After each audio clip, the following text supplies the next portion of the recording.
Well, would you look at that?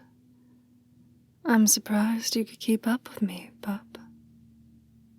But now that you've made it back to my penthouse, what is it you're planning to do? I see. Just going to throw yourself at me right away, are you? Well, I'm afraid I'm going to need a little more charming than that. Why don't we have a friendly chat first? That's a proper pastime. Have a seat, won't you? I'll put on some music for us.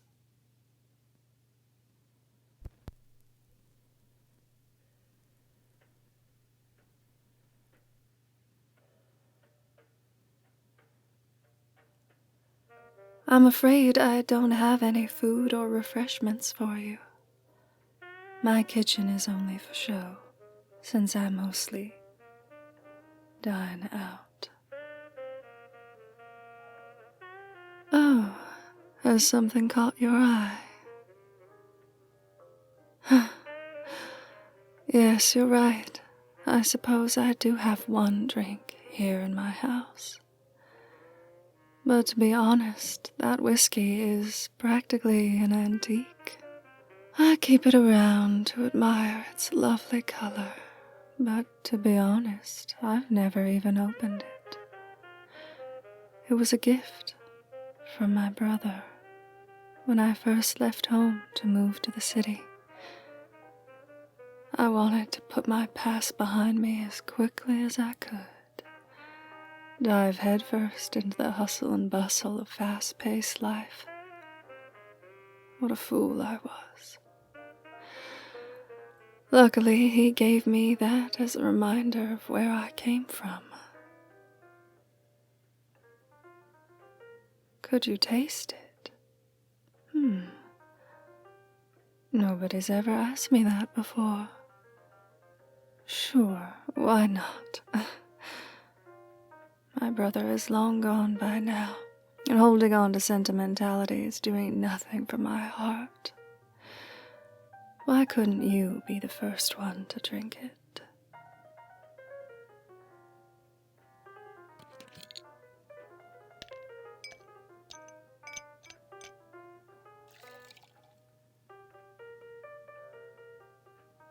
Here you are, pup. Don't take it all in one sip now.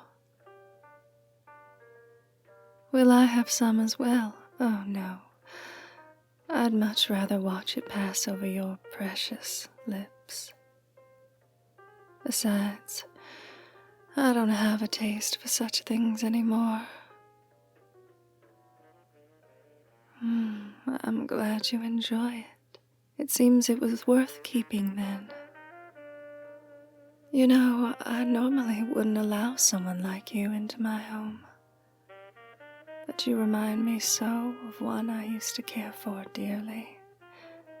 Though I'm sure if she ever considered me a friend, she certainly doesn't now. You're bold like her, genuine and brave, the kind of personality that brings a little zing into a room. It's wonderful to watch someone with that much life in them, making their way through this cold, dark world of ours, like a single match that drives away the mist. She used to lose her temper with me and say, "Evelyn, you're so lukewarm." I suppose when you're as old as I am, it's hard to stay hot-blooded and passionate about life. She's actually the reason I got into the habit of calling wonderful little creatures like yourself pup. Where is she now? Oh, she had a patch of trouble with some very bad sorts and left the city to run away to the woods. I can hardly blame her. It seems like a better life out there. So removed. But I could never make the switch. The pulse of the city the lights that burn into your eyes even when they're closed tight. I need it. Besides, if I were to leave, how could I ever meet lovely strangers like yourself? You are truly worthwhile. I've taken quite a liking to you. It's been so long since I've met someone who actually interests me. Do I have many lovers? You could say that. But then again, not exactly. I have people I keep around because they are useful to me, and they can't seem to be parted from me anyway. And I have my old acquaintances, those who've been in the city as long as I have, or far longer. No, I don't think I would call them friends, even though we know so much about the other. Acquaintances suits our relationship so much better. I think a friend is one that you care about, and if they were to be gone from your life, you'd mourn that loss. You can't always get to choose your acquaintances, and sometimes you're required to spend certain hours with them that perhaps you'd rather not. Please don't mistake my tone. They're not all bad. You won't find a more exclusive, elusive, and glamorous group of people. They are all mysterious wealths of knowledge in their own way. But just like me, they're all lukewarm. Yet we still end up in each other's company, purely out of habit, it seems. Birds of a feather flock together, until the cat comes. Oh, have you never heard the saying in its entirety before? Yes, with my people, it's every man for themselves when the cat comes. Or sometimes the dog. It certainly puts a damper on things when you know that the people beside you wouldn't care either way if you lived or died. They only care for what is amusing at the time. I can't say I've ever fully come around to that way of thinking, but maybe I should. It seems a far less lonely way of living, though I doubt my old friend that you resemble would agree. Would you like me to top off your drink, pup? You seem to be running low, and I wouldn't mind if you made use of the whole damn bottle. Of course. Be a dear and hand me your glass. Oh, that's a shame. No, don't trouble yourself, pup. It's not your fault. The ice made your glass slick. I'll go and fetch a dustpan to sweep this mess up safely. Don't you touch now. You could cut yourself, and that would be very, very bad.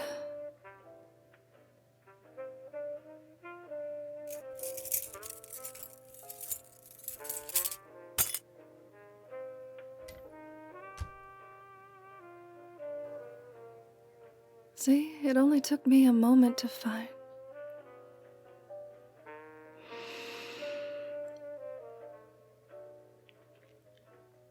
I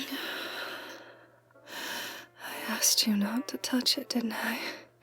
And look, just as I thought, you've hurt yourself.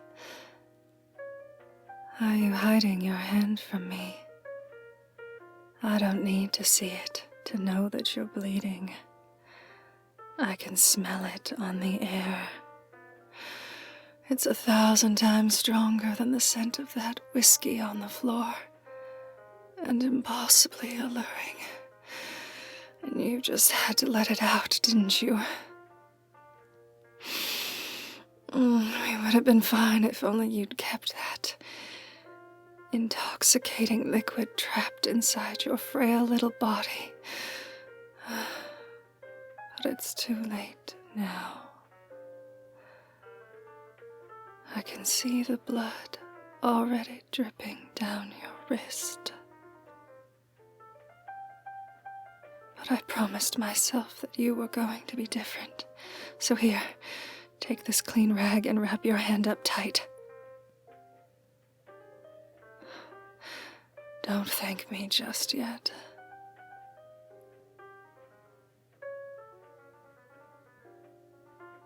Oh, not like that. Haven't you ever dressed a wound before? Give it to me. At this rate, you'll do more harm than good. Don't move. Don't even breathe, pup. Now, I'll just wipe up this little trail here.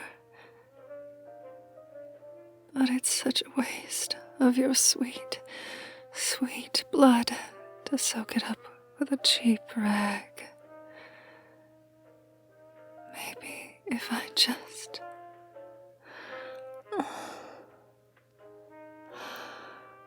God, that's... Please resist. If you don't resist, I can't stop myself, pup. And I'm so tired of doing the wrong thing.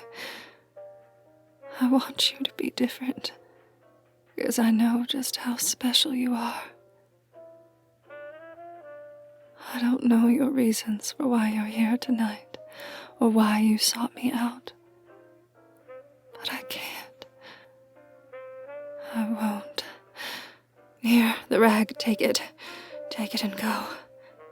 Get out. Get out, I said, and don't let me catch you back at that bar. It's not a safe place for you. And even if you don't care about your own life, I will. Because I wish someone had been there to care about mine. Please, pup, leave. And pray we never meet again.